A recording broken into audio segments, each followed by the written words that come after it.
ఈ సంవత్సరంలో చాలా నచ్చింది. కొన్ని కష్టాలు, గెలుపులు, కానీ అన్నీ నా స్ట్రెంగ్త్‌ని పెంచాయి.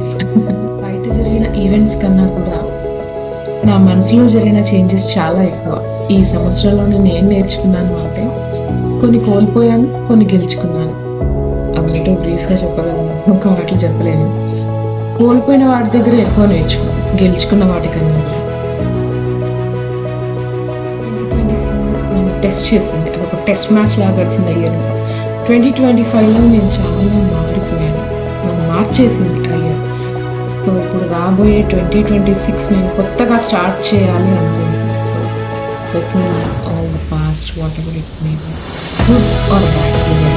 2026లో కొత్త డెసిషన్స్‌తో మంచి లైఫ్‌ని ముందు ఎలా తీసుకెళ్ళాలి అన్న మంచి ఫ్యూచర్ ప్లాన్ అదేంటో కూడా నేను షేర్ చేస్తాను. గ్రాటిట్యూడ్ మూమెంట్ అనుకోవచ్చు.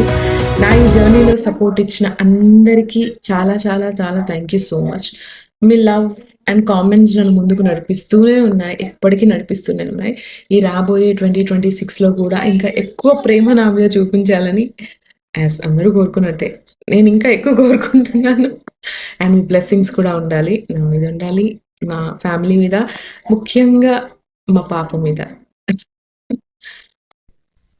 ఇది ఈ ఇయర్ చివరి రోజు. కానీ నా హోప్స్, నా డ్రీమ్స్ అన్నీ కొత్తగా స్టార్ట్ అవుతాయి. సో, అందరికీ happy new year in advance and welcome 2026. Have a beautiful year అందరికీ. This is Sravanthi signing out. Bye.